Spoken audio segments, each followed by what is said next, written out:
আপনারা ভিতরে আসুন, স্যার আপনাকে ডাকছে। স্যার, আমার ছেলে কেমন আছে? ভয়ের কোনো কারণ নেই, অপারেশন সাকসেসফুল। কিন্তু স্যার, আপনি তো বললেন এটা অসম্ভব।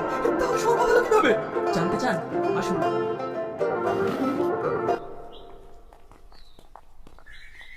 এই মহৎ মানুষটি তার নিজের প্রাণের বিনিময়ে আপনার ছেলের প্রাণ বাঁচিয়েছে।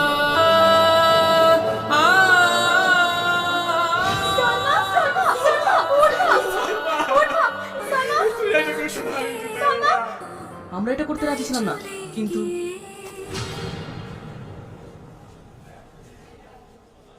স্যার, পেশেন্ট কেমন আছে?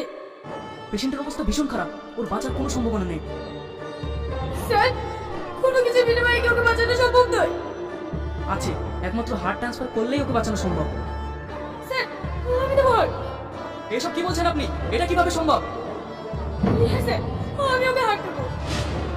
একজনের প্রাণের বিনিময়ে আরেকজনের প্রাণ, এটা আমরা করতে পারবো না। দেখুন স্যার, আমার ব্রেন ক্যান্সার হয়েছে, আমি কিছুদিনের অতিথি মাত্র। তাই আমি আমার ভালোবাসার মানুষটাকে আমার হাত দিয়ে বাঁচাতে চাই।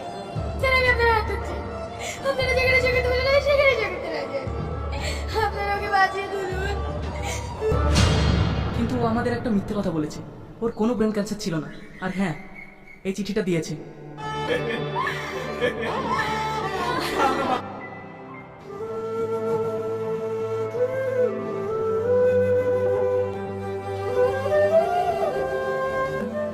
আশা করি ভালো আছো। আমি তো এটাই চেয়েছিলাম, যাকে আমি জীবনের থেকেও বেশি ভালোবাসি সেই মানুষটা পৃথিবীতে বেঁচে থাকবে না। এটা আমি কি করে হতে দিতে পারি বলো? তাই আমি আমার জীবনের বিনিময়ে আমার ভালোবাসার দাম দিয়ে গেলাম। তুমি আমার মনে জায়গা না দিলে কি হবে? দেখো আমি কতটা চালাক, আমি তোমার হৃদয়ে জায়গা দিয়ে গেলাম। তবে একটা কথা কি জানো, আমি তোমায় অনেক ভালোবাসি, অনেক ভালোবাসি। তবে আমি তোমার মুখ থেকে একটি বার শুনতে চেয়েছিলাম যে তুমি আমাকে ভালোবাসো।